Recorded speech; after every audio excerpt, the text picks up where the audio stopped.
Всем привет! Данное видео посвящено десятке, точнее сказать, поломке, которая в голову мне бы, наверное, даже не пришла, пока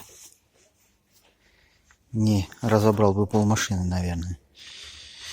Но которая была очевидна мастеру, который отремонтировал меня на трассе.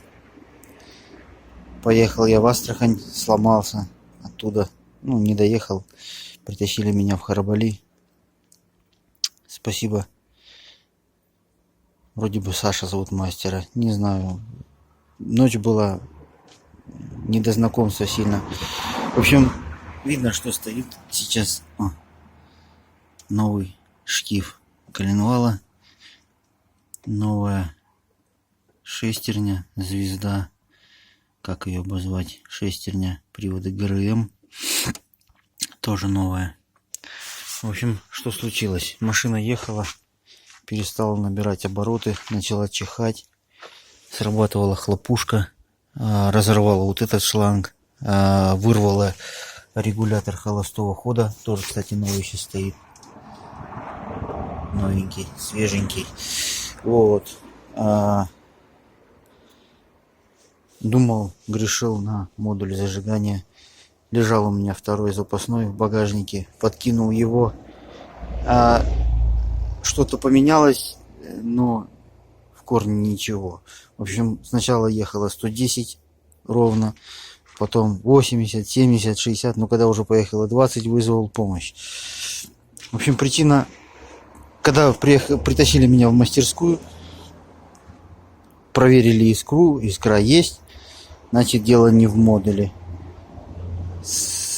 Выставили метки по шкиву, а метки на коленвале, на маховике, которые тут вот, не видно, вон там в окошке, совсем не совпало.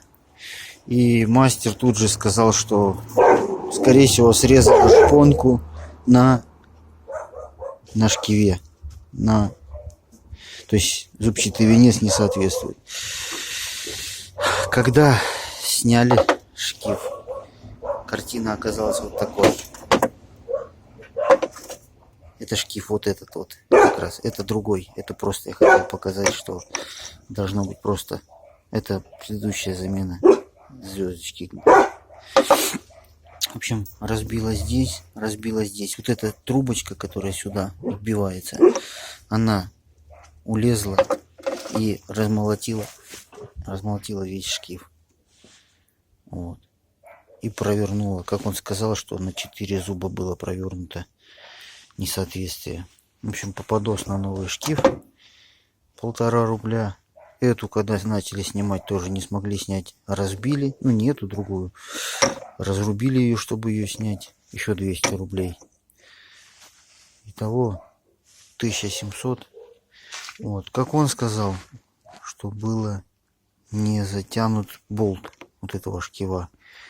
Я сомневаюсь, потому что вот этот ремень я менял примерно год назад, и до этого проблем не было. Может быть, конечно. Он открутил, как он сказал, коротким воротком, а обычно откручивают трубой или гайковертом. В общем, вот такая вот проблема. Не определишь ее ни в пути, никак. Но теперь буду знать, что если просто так зачихала, закашляла, начала стрелять сильно-сильно, то нужно будет смотреть метки.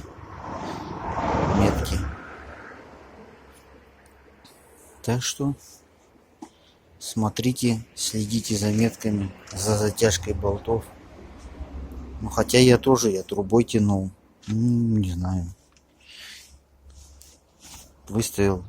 Все, шпонки совпали. Трубой затянул. Я говорю, год примерно уже проездил. Вот бывает такая проблема. Все, всем спасибо.